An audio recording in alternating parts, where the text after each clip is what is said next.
Hello, my name is Jose Diaz. My candidate number is 4017 and I am presenting at Flanagan High School with the center code UX943. Our group's research question is, to what extent can immigration policies be reformed to protect migrants from falling victim to human trafficking? This is my team and their respective lenses.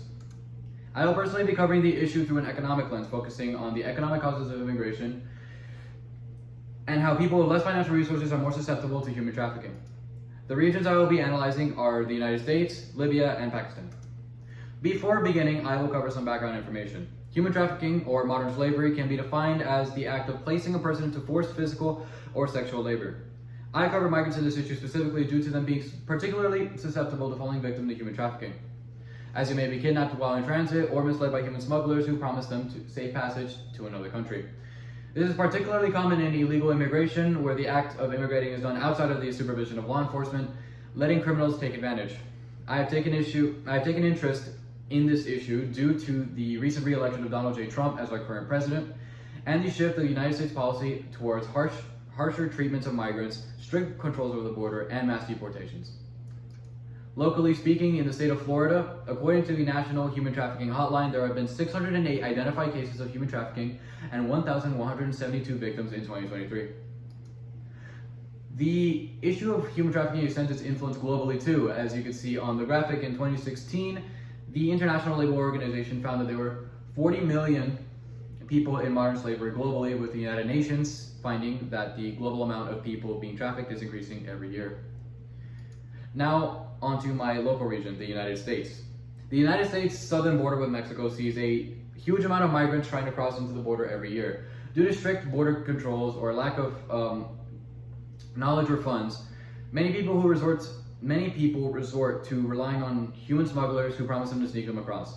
The main problem lies in the dishonesty of smugglers who oftentimes will sell the people they are transporting to traffickers for a profit. These traffickers operate illegal businesses all over the country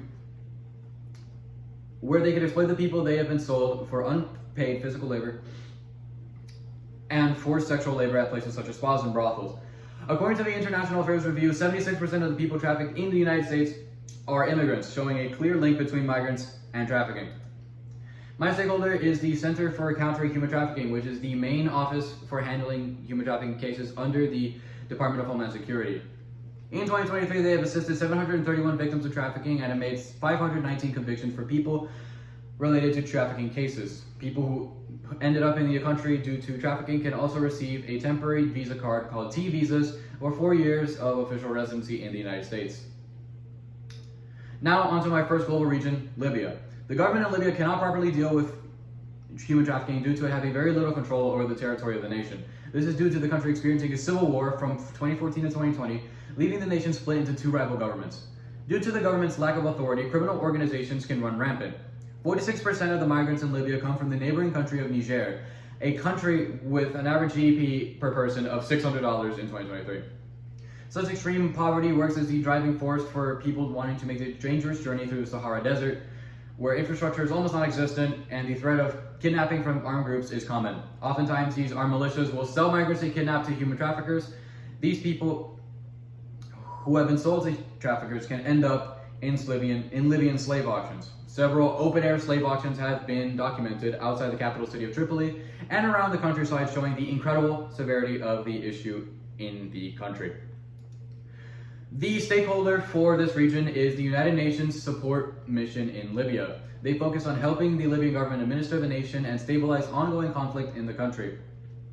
As of 2023, the UNSMIL has made efforts in investing in the betterment of migrants living in the country, equipping personnel such as office officials, lawyers, doctors, and law enforcement in handling cases of migrant trafficking, strengthening legal prosecution of traffickers, and working with neighboring countries like Niger to improve border security and migrant processing. Unfortunately, it doesn't seem like they've had much of a substantial effect in helping trafficking specifically, as their impact is heavily restricted due to the government's weakness and the political instability following the civil war. The trafficking of migrants in Libya will most likely continue to be an issue without any real measures being taken to solve anything. Although the UNSMIL has made good efforts, more is needed to address the extremely severe human rights crisis in Libya associated with the abuse and trafficking of migrants. Now on to my second and final global region, Pakistan. In 2023, Pakistan saw mass layoffs, inflation, food shortages, low wages, and huge electrical bills, showing that the country is in a state of economic downturn. Furthermore, in the same year, Pakistan experienced flooding, which further exacerbated economic pressures. Conditions of poverty and a lack of social mobility in Pakistan drive many people to migrate illegally through the use of human smugglers, with 39% of migrants choosing to move out of a lack of opportunities back home. Resorting to human smuggling, as seen as in all the other regions, is dangerous and comes with a large risk of falling into the hands of traffickers. As you can see on the map, Pakistan serves as a crossroad for several migrant smuggling and trafficking routes. Information on the exact numbers of the human trafficking situation in Pakistan is extremely scarce, although in 2023 the Federal Investigation Agency of Pakistan reported over 40,000 Pakistanis were deported from other countries due to illegal immigration. The stakeholders for Pakistan are the Federal Investigation Agency, a Pakistani government agency, and the UN Office on Drugs and Crime. They have worked together to strengthen law enforcement in Pakistan so that the authorities are more well equipped to deal with trafficking cases. Although they make good progress, the Pakistani government is still lacking in responding to credible tips of corruption, cracking down on forced labor, and protecting victims. Now on to my solutions. Now, the main issue with human trafficking in general is that it is very broad and multifaceted with no real way to eliminate it.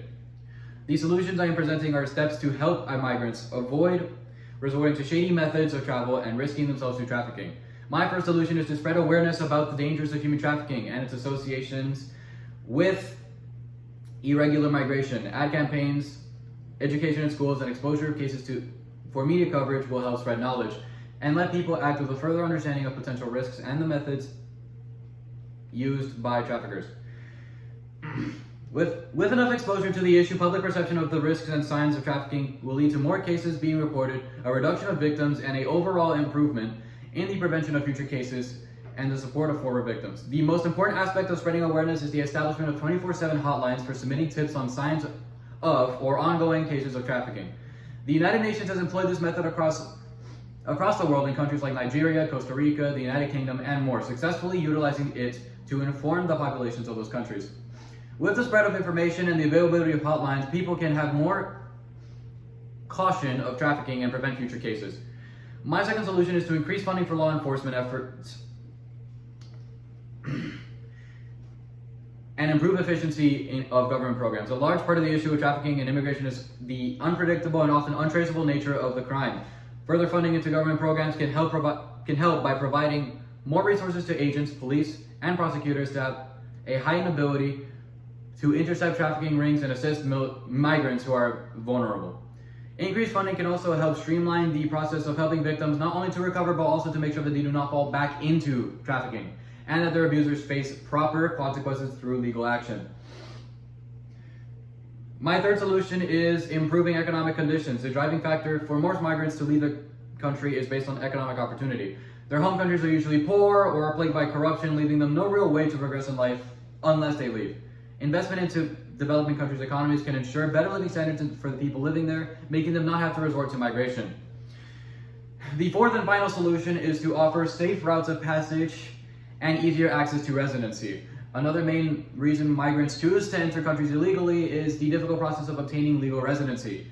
Offering more streamlined access to travel and residency can reduce the reliance on smugglers, cutting off a large part of how traffickers manage to abduct people. Programs such as the United States T visas are a step in the right direction, but they are not implemented to an extent large enough to be impactful. Programs offering simpler access to migrants would make people less reliant on illegal immigration and have them ready to be fully integrated as citizens into a country. These are my references. Thank you.